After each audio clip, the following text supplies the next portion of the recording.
میاں جاوید علی صاحب، آپ کا تو ایک اور مسئلہ حل ہو گیا۔ نواز شریف صاحب کہتے تھے میرے ساتھ زیادتی ہوئی، اس میں جنرل فیض حمید کے ساتھ یہ ہونا چاہیے۔ اگرچہ فوج اپنا احتساب کا عمل کیا ہے، اگرچہ فوج اپنے اندر سسٹم جو ہے وہ ایکٹیویٹ کیا ہے، لیکن آپ کو تو خوشی ہو گئی ہے۔ آج تو خدا کا شکر ادا کریں کہ بھائی ایک آپ جس کے لیے ہاتھ اٹھا اٹھا کے بددعائیں دیا کرتے تھے، جنرل فیض حمید، ایک آپ جنرل باجوہ کو کہتے تھے یا کہتے ہیں، ایک جنرل فیض حمید، وہ ان کو تو انصاف مل رہا ہے۔ فوج کا کڑا احتساب جو ہے وہ وہاں پہ آ رہا ہے۔ واٹس یور ٹیک میاں جاوید لطیف صاحب؟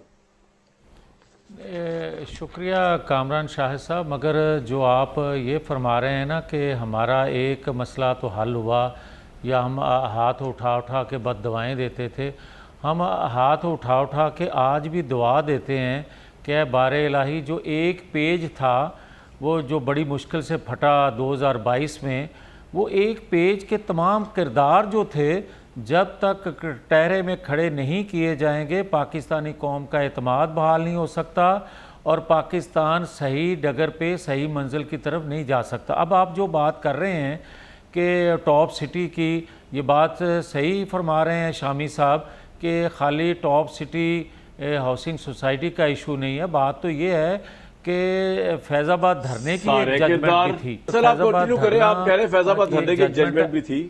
جی فرمائیں۔ جی وہ جو آئی تھی اس میں بھی فیض حمید صاحب کے متعلق ہی بہت کچھ تھا، اور پھر ریفرنس جو فائل کیا گیا یا کروایا گیا وہ بھی فیض آباد دھرنے کی ججمنٹ کے حوالے سے ہی تھا۔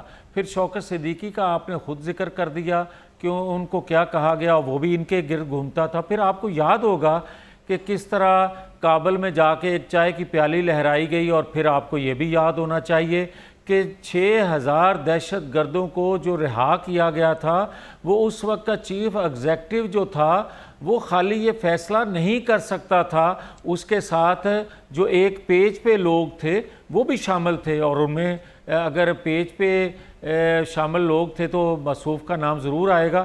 اب بات اور ہے، بات یہ ہے کہ جب یہ سلسلہ چلتے چلتے 9 مئی 2023 کو پہنچا تو میں بار بار یہ کہا کرتا تھا کہ سہولت کاری موجود ہے۔ پھر ایک ادارے نے خود احتسابی 9 مئی کے بعد کی اور بھی یہ ثابت ہوئی کہ سہولت کاری موجود تھی۔ 9 مئی کے بعد بھی یہ سلسلہ رکا نہیں ہے، 9 مئی کے بعد بھی یہ سلسلہ جاری رہا، اور آج خاص طور پہ صبح جب عمران خان نے کچھ صحافی ملے جیل میں تو ان کو کہا کہ میرے ہاتھ میں تیلی ہے، میں پورے پاکستان کو آگ لگا سکتا ہوں۔ پچھلے ٹائم ایک آواز دی شیخ رشید صاحب نے کہ 40 دن اگلے بڑے اہم ہیں، تو 2 ہفتے سے ہم بھی سن رہے تھے کہ بنگلہ دیش میں جو کچھ ہوا ہے اس طرز کی منصوبہ بندی یہاں بھی کی جا رہی ہے۔ جب یہ چیزیں انویسٹیگیٹ ہوں گی تو ماسٹر مائنڈ تو اپنی جگہ، مگر سہولت کار جو تھے ان کے نام جب سامنے آئیں گے تو موصوف کا نام پیچھے نہیں رہ سکتا۔ آپ کے خیال میں 9 مئی کا جو معاملہ ہے اس میں جنرل فیض حمید نے کسی قسم کی سہولت کاری دی ہے عمران خان کو؟ آپ یہ الزام لگا رہے ہیں؟